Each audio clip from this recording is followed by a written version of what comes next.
ನಮ್ಮ ಹೆಸರು ಆರೋಗ್ಯ ಸ್ವಾಮಿ ಅಂತ. ನಮಗೆ ಫುಲ್ಲು ನೋವು ಬರ್ತಾಯಿತ್ತು. ಈ ಕೈ ಫುಲ್ಲು ನೋವು ಬರ್ತಾಯಿದ್ದು. ಏನು ಮಾಡ್ತಾಯಿದ್ದು ಅಂದರೆ ನಾವು ಅಲ್ಲಿ ನಮ್ಮ ಡಾಕ್ಟ್ರ್ ಇದ್ದಾರೆ, ನಮ್ಮ ಫ್ಯಾಮಿಲಿ ಡಾಕ್ಟ್ರ್, ಅಲ್ಲಿ ಹೋಗಿದ್ದು. ಅಲ್ಲಿಂದ ಅವರು ಇಲ್ಲಿ ಕಳ್ಸಿದ್ರು ಈ ಡಾಕ್ಟ್ರ್ ಹತ್ರ. ಇಲ್ಲಿ ಕಳ್ಸಿದ ಮೇಲೆ ಈ ಡಾಕ್ಟ್ರ್ ಹೇಳಿದ್ರೆ ಆಪ್ರೇಷನ್ ಮಾಡಬೇಕಪ್ಪ, ಇದು ಮಾಡಿಬಿಟ್ಟೆ ನೀನು ಚೆನ್ನಾಗಿ ಆಗುತ್ತೆ, ನೀನು ಆರಾಮಾಗಿರ್ಬೋದು ಅಂತ ಇವ್ರು ಹೇಳಿದ್ರು.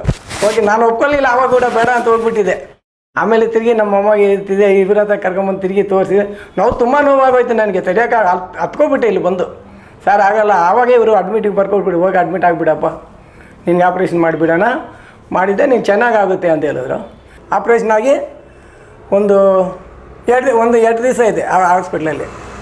3ನೇ ದಿವಸ ಡಿಸ್ಚಾರ್ಜ್ ಮಾಡಿ ಕಳಿಸ್ಬಿಟ್ರು. ಇದು ಎಕ್ಸಸೈಸ್ ಈ ಥರ ಮಾಡಬೇಕು, ಆಮೇಲೆ ಇದೆಲ್ಲ ಹೇಳ್ಕೊಟ್ಟಿದ್ರು. ಆಮೇಲೆ ಇದು ಮೇಲೆ ಎತ್ತೋದು, ಆಮೇಲೆ ಇದು ಎಲ್ಲ ಎಕ್ಸಸೈಸ್ ಎಲ್ಲ ಫುಲ್ ಹೇಳ್ಕೊಟ್ರು ನಮ್ಗೆ. ಆ ಥರ ಮಾಡ್ತಾನೇ ಇದೆ. ಒಂದು 15 ದಿವಸ, ಒಂದು ತಿಂಗಳಾದಮೇಲೆ ಎಲ್ಲ ಒಂದೊಂದು ದಿವಸ ಇದೆಲ್ಲ ಕಡಿಮೆ ಆಯಿತು. ಕೈ ಮೂಮೆಂಟ್ ಎಲ್ಲ ನೋಡಿ, ಈ ಥರ ಎತ್ತಕ್ಕಾಗ್ತಾಯಿಲ್ಲ ನನಗೆ, ಈ ಥರ ಮುಚ್ಚೋಕ್ಕಾಗ್ತಾಯಿಲ್ಲ. ಇವಾಗ ಫ್ರೀಯಾಗಿ ಎತ್ತೀನಿ, ಇದೆಲ್ಲ ಎತ್ತೀನಿ, ಸ್ವಲ್ಪ ಪರವಾಗಿಲ್ಲ, ಇವಾಗ ಚೆನ್ನಾಗಿದ್ದೀನಿ.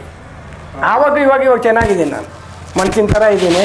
ಆಯಿತು, ಇವತ್ತಿಗೆ 3 ತಿಂಗಳಾಗೋಯ್ತು. ಒಂದೇ ಒಂದು ತಿಂಗಳಿಗೇ ಫುಲ್ ಈ ನೋವೆಲ್ಲ ಸ್ವಲ್ಪ ಕಡಿಮೆ ಆಗೋಯ್ತು. ನನಗೆ ಏನು ನೋವು ಬಂದಿಲ್ಲ, ಫ್ರೀಯಾಗಿದ್ದೀನಿ, ಆರಾಮಾಗಿದ್ದೀನಿ.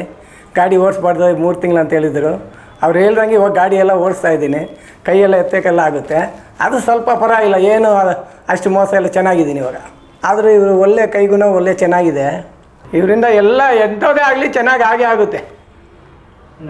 ಇಲ್ಲಿ ಬಂದಿದ್ದೆ ನನಗೆ ಒಳ್ಳೆ ಚೆನ್ನಾಗಾಯಿತು. ಬೇರೆ ಕಡೆ ಹೋಗಿದ್ರೆ ನಮ್ಮ ರೈಲ್ವೆ ಹಾಸ್ಪಿಟ್ಲ್ ಹೋಗಿಲ್ಲ ನಾನು. ಅಲ್ಲಿ ಹೋಗಿದ್ರು, ಅಲ್ಲಿ ಏನು ಮಾಡ್ತಾಯಿದ್ರೇನೋ ಗೊತ್ತಿಲ್ಲ. ಆದರೂ ಇವ್ರ ಕೈಗುಣ ಚೆನ್ನಾಗಿದೆ. ಇವಾಗ ಚೆನ್ನಾಗಿ ಆರಾಮಾಗಿದ್ದೀನಿ ನಾನು.